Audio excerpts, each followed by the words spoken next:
What is up, you guys? It is February 27th, 2025. It's Thursday. One more day. It is Friday Eve. That's how close we are. Anyway, yeah, it's the end of the day. I'm tired, but let's get into it. We're going to talk about the response to Trump's illegal immigration registry. So there's lots of actual press releases that have been put out by several different advocacy groups.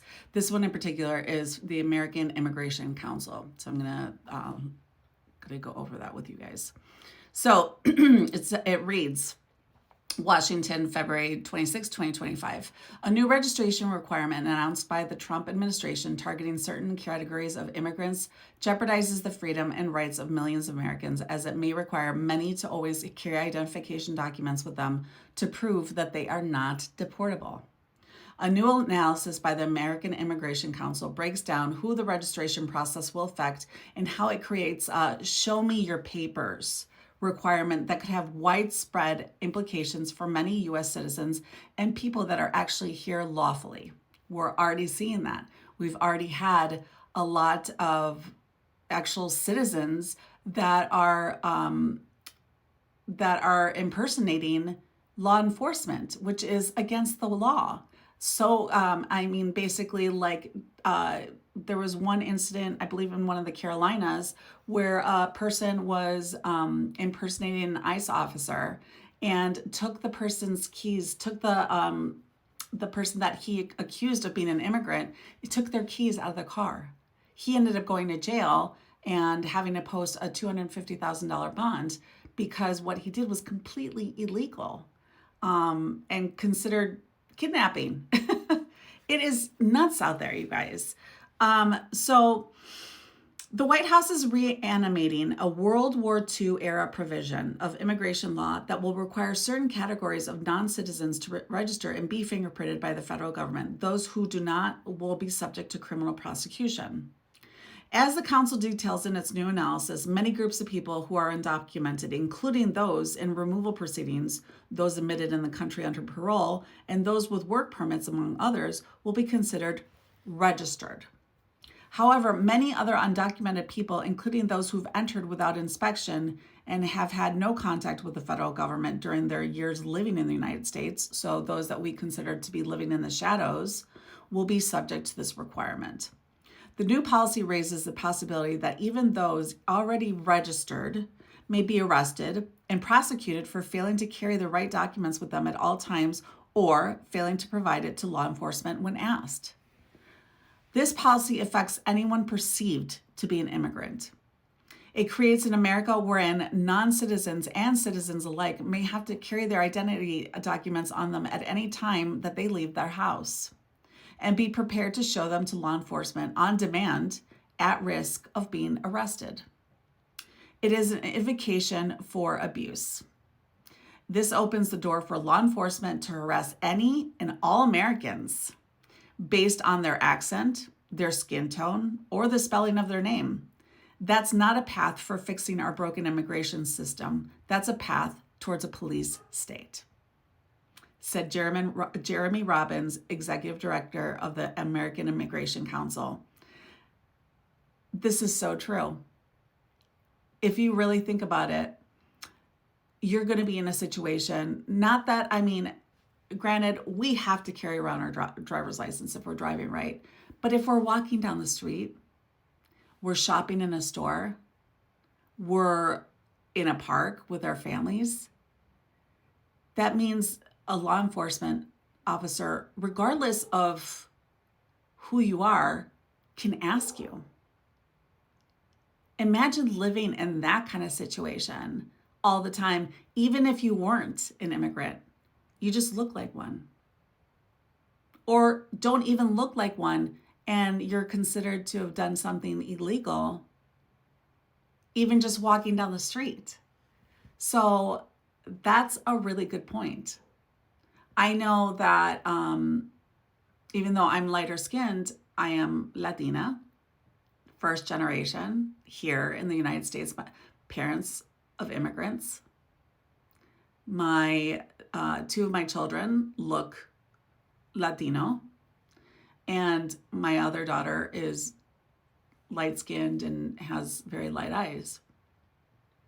So I worry, just like many of our black brother and sisters who have to worry about driving while black, shopping while black, doing most things while black, and not being racially profiled. So this will be looking a lot like a police state. And if you get a law enforcement officer with a chip on his shoulder, or feels like he's got something to prove, or is racist themselves, this is not good. Mm-mm. The new requirement also leaves unregistered immigrants between a rock and a hard place. Registering with the federal government, once the official form becomes available, puts them at risk of being deported.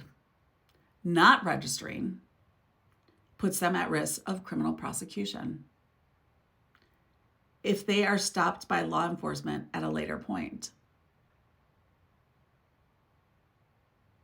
This is aimed at sowing fear and driving undocumented immigrants further into the shadows, said Nanya Gupta, policy director at the Immigration Council.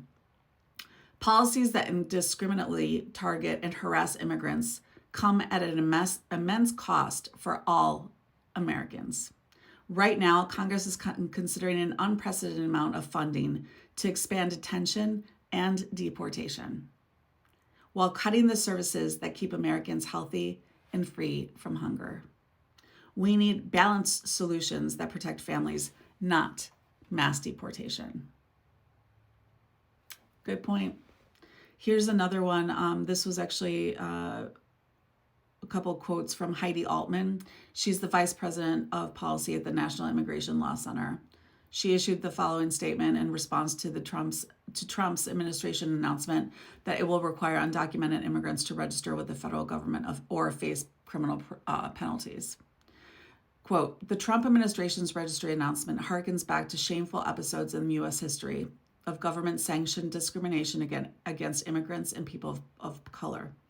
All of us must reject this transparent attempt to criminalize, entrap, and spread more fear and confusion in our communities. No good has ever come out of forced registries that subject people to racial profiling and tee up entire communities to be targeted for detention and deportation. What do you guys think? What are the repercussions? What do you anticipate once this happens? Because I know that, like they said, this is further going to push people who already live in the shadows even further deeper.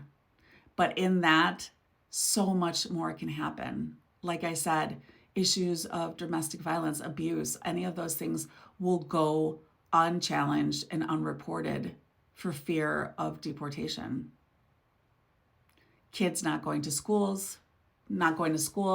which is already happening because there's fear that they will be deported or something will happen and their parents will have to be called. I want to remind you of that horrible, horrible story of the child who committed suicide because she was bullied because her parents were immigrants. And they kept taunting her, saying that that her parents, that they were going to call ICE on her family and then they were going to be deported. She'd be here alone. So much suffering that she committed suicide because of it. So much worse can happen out of this than any positive. So I challenge you guys to go out there and debunk those myths that are about immigrants. When they say nasty things about them, defend them. They're your brothers and sisters, regardless of color, regardless of language or culture.